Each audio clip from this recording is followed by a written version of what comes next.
Hello అండి, నెల్లూరులో బారా షాహిద్ దర్గాలో రొట్టెల పండగ జరుగుతుందండి. నేను ఫస్ట్ టైము చూడలేదు. చాలా ఏంటి రొట్టెల పండగ ఇది అన్నారు. ఇంకొచ్చాము. ఏంటి మన ఛానల్లో అన్ని హిందూ వీడియోలు పెడతావు, మళ్ళీ ఇదేంటబ్బా అనుకుంటున్నారా?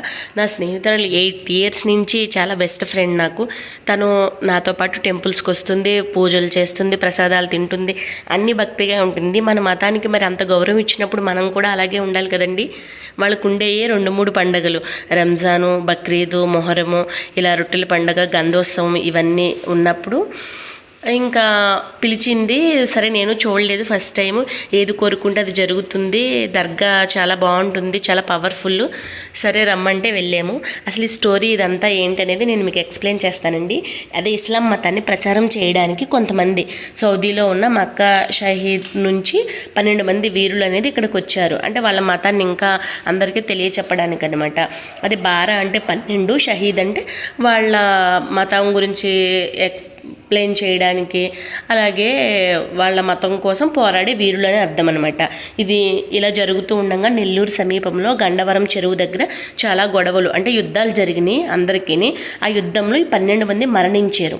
వీళ్ళ శవాలు వచ్చేసి స్వర్ణాల చెరువు దగ్గరే పాతిపెట్టి ఉంచారు.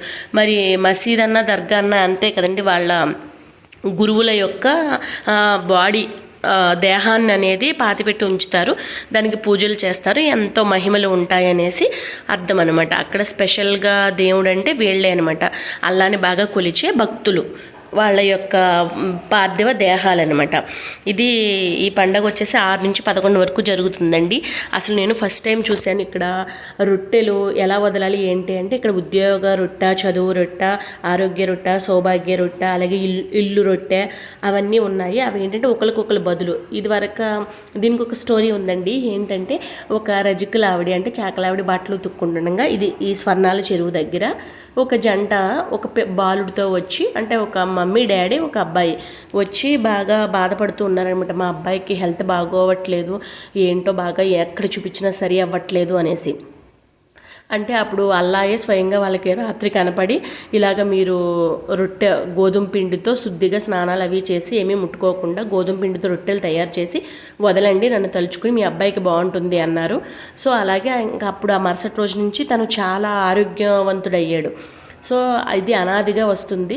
ఈరోజు ఈ 6 నుంచి 11వ తారీఖు ఇప్పుడే ఆ రొట్టె అనేది వదులుతారు.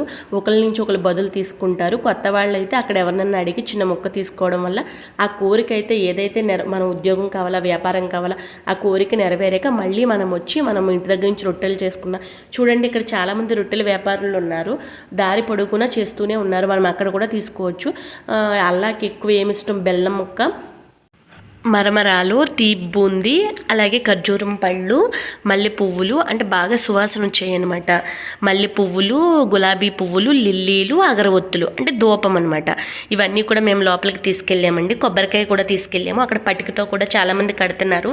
ఎందుకంటే ఎక్కువ భూతాలను కూడా వదిలించేది ఇక్కడ ముస్లింలోనే, ఈ దర్గాల్లోనే కదండి బాగా. ఇక్కడ వాళ్ళ వైఫ్లకు కూడా కట్టారు. దర్గా అంటే ఏమీ లేదండి, మసీద్కి దర్గాకి డిఫరెన్స్ ఏంటంటే, మసీద్లోకి లేడీస్ వెళ్ళరు, దర్గాలోకి అయితే లేడీస్ వెళ్తారు, పూజలు చేసుకుంటాము. ఇలాగే ఇక్కడ చూసారా రొట్టెలు అనేది ఎక్స్చేంజ్ చేసుకుంటున్నాము. అంటే ఎవరి దగ్గర ఏది ఉందో అడిగి మనకి ఏం కావాలో అది తీసుకోవడమే. చాలా అయితే బాగా జరిగిందండి ఈ పండుగ.